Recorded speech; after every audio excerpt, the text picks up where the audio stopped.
Doctor P V. Sony फाउंडेशनतर्फे मान्यवरांच्या उपस्थितीमध्ये 12वे श्रमसाफल्य पुरस्कार पी.व्ही. सोनी फाउंडेशनतर्फे देण्यात आले. Doctor P V. सोनी फाउंडेशनतर्फे श्रमसाफल्य पुरस्काराचे मानकरी माननीय अमोल मानकर यांना प्रदान करण्यात आलं. त्याबरोबरच कार्यगौरव पुरस्कारचे मानकरी श्रीयुत कल्याणजी अग्रवाल आणि श्रीयुत सुरेशजी जैन यांना कार्यगौरव पुरस्कारानं सन्मानित करण्यात आलं. कार्यक्रमाच्या अध्यक्षस्थानी माननीय श्रीयुत जयकुमार भाऊ रावल, पणन आणि राज्यशिष्टाचार मंत्री, महाराष्ट्र राज्य, प्रमुख वक्ते ज्येष्ठ विचारवंत प्रकाश पाठक हे होते.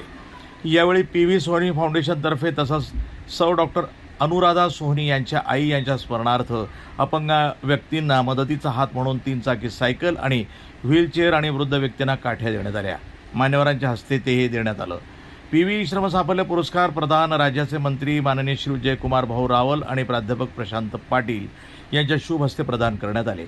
सोनी फाउंडेशनचे अध्यक्ष डॉक्टर मुकुंद सोहनी, डॉक्टर सौ अनुराधा सोहनी, मंजिरी अनिल सोहनी, डॉक्टर चंद्रशेखर अनिल सोहनी, सौ अक्षता अक्षय फाटक, डॉक्टर राजेश टोणगावकर, अहिंसाचे राजेश मुनोत, रोटरी स्कूलचे हिमांशु साहा, प्रवीण महाजन, निखिल भाऊ जाधव, दरबार सिंग गिरासे, सोहनी परिवार आणि सोनी हॉस्पिटलचे कर्मचारी, शहरातील सोनी परिवारावर प्रेम करणारे नागरिक मोठ्या संख्येनं उपस्थित होते. मोठी गोष्ट आहे. त्या लोकांचं नक्कीच आपण एवढं तर करूच शकतो की त्यांचं अभिनंदन तास 2 तास खर्च आपण करू शकतो. कारण की कार्यक्रम वगैरे सोपं नाही. या कार्यक्रमामध्ये सगळ्यांना बोलवणं, सगळ्यांना आणणं, पुस्तक छापण्याची व्यवस्था करणं, तर ती सुद्धा माणुसकीचा भाव आहे. हे सगळे लोक हे दिवे चालले पाहिजे. हे दिवे जोपर्यंत पेटत राहतील, उजेड देत राहतील, ते लोकांचं काम आपण केलं पाहिजे. किमान ते बघता आलं नाही तर हवा जे लागणार आहे तिला रोखण्याचा आळसा म्हणून आपण हात देण्याचं काम आपण केलं पाहिजे. एवढी तर जबाबदारी तुम्ही आपल्या सगळ्यांची आणि अलीकडच्या काळामध्ये त्या मोबाईलच्या युगामध्ये अत्यंत अवघड. तुम्ही काय उदाहरण पाहिजे की वडील कष्ट करतोय, मुलाला सगळी सोय देतोय आणि थोडं घटना झाली मुलांनी काय वेगळा निर्णय घेऊन काढला. अशी घटना जेव्हा येतात तर मुले हलवणारी गोष्ट. थोडं काहीतरी दोन पती पत्नीमध्ये वाद झाला तर दोघं वेगळ्या दिशेने गेले, मुलांचे हाल वेगळे झाले. अनेक घटना आपल्याला ऐकायला मिळतात. त्या सगळ्या परिस्थितीमध्ये आपल्यामध्ये गुजराती मॅडमने सांगितले की माणुसकी आणि माणूसपण हे सुद्धा आपण जगलं पाहिजे. हा प्रयत्न आपण सगळ्यांनी असलं पाहिजे. शेवटी अंतिम सत्य किती विमानाने फिरा, किती काय मोबाईल, किती काय झालं, जगाच्या पद्धतीच्या 100 वर्षापूर्वी माणूस जन्मला आहे, जन्म होणार नाही आणि मृत्यू देखील होणार नाही. म्हणून त्या दोघांच्या कालावधीमध्ये आपल्याला मध्ये काय काय करता येईल तो प्रयत्न आपण सगळ्यांनी केला पाहिजे.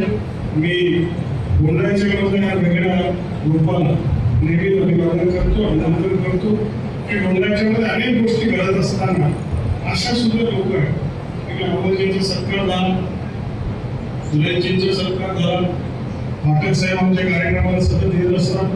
आणि आपण पाहिलं की जे दुसरे लोक त्यांना सुद्धा देणगी देण्याचं काम, त्यांना मदत करण्याचं काम आमच्या काही दादांनी केलं. त्यांचं मी मनापासून अभिनंदन करतो. अधिक वेळ घेणार नाही. पण आम्हाला आता सध्या मंत्री झाल्यानंतर सगळ्या गाड्या, सगळ्या सुविधा उपलब्ध झाल्या. बरेच लोक म्हणतात VIP खर्च नाही. म्हणजे VIP खर्च जर बंद झालं आम्ही तर कुठं पोहोचू शकणार नाही. आणि आज माझा हा पहिला कार्यक्रम आहे. इथून 2-3 कार्यक्रम करून पिंपळनेरला जायचं, पिंपळनेरहून पुन्हा गोंडाईला जायचं, गोंडाईच्याहून शिंदखेडा, शिंदखेडाहून शिरपूर, आपण आपल्या कार्यक्रमाच्या माध्यमातून होत असते. आणि आम्ही आमचं काम करत असताना आमच्यातील माणूस, आमच्यातील संवेदना, आमच्यातील विचार या सातत्याने जिवंत ठेवण्याचा आम्ही प्रयत्न करू. आणि मान्यवरांचे आले हा कार्यक्रम दरवर्षी झाला पाहिजे. डॉक्टर साहेब काही गोष्टी आपल्या हातात आहे, काही आपल्या हातात नाही. आणि माहिती आपलं म्हणणं जे आहे ते सोनी मोहनांनी शोधलेलं हॉस्पिटल त्यांनी आम्हाला सगळ्यांना जन्म दिला काळामध्ये, त्यांच्या माध्यमातून आमच्या हक्कांनी आणि नंतरच्या काळामध्ये उभं आयुष्य आपण चालू केलं. 2006 सुप्रीम कोर्टाने आग्नेच्या निर्देशाने सक्तीने रिकव्हरी करता येत नाही. त्याच्या आधी एक माणूस दुकानात तरी झालं, त्याच्यामध्ये रिकव्हरी, सेटलमेंट ह्याच्यामध्ये खूप पैसा घ्यायचा. आणि मला मोठं येत होतं की मला आयुष्यात पैसा कमवायचा आहे. त्याने मी अनेक मार्ग पत्करत गेलो.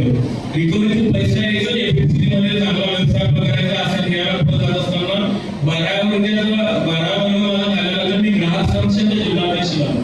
म्हणजे आता जसं ग्राहक मंच तुम्ही अनेक ठिकाणी ऐकत तसंच त्यावेळेस ग्राहक संरक्षण संस्था ही महाराष्ट्रात खूप प्रभावी होती, चांगलं काम करत होतं. तर मला असं लक्षात आलं की आपण म्हणजे नरेंद्र पिचरे म्हणून लोकसभा उपसंपादक त्यावेळेस होते, ते मार्गदर्शक होते अनेक कामामध्ये. तर ते म्हणाले की आणि ग्राहक संरक्षण संस्था आहे, तो म्हणतो की आपला व्यवसाय आहे, ताकद आहे, तर बस सोशली मी काहीतरी केलं पाहिजे. तर त्यासाठी तुम्ही आता जिल्हाध्यक्षपद घेऊ शकतो. मी जिल्हाध्यक्षपद घेतलं, खूप प्रयत्न केला की चांगलं काम करायचं, पण मी म्हटलं की मोठं येत होता, पैसा कमायचा, कधी हातमळवणी केली सिस्टीम बरोबर आणि त्यातही खंडणी वसूल करायला लागतो, कळलंच नाही.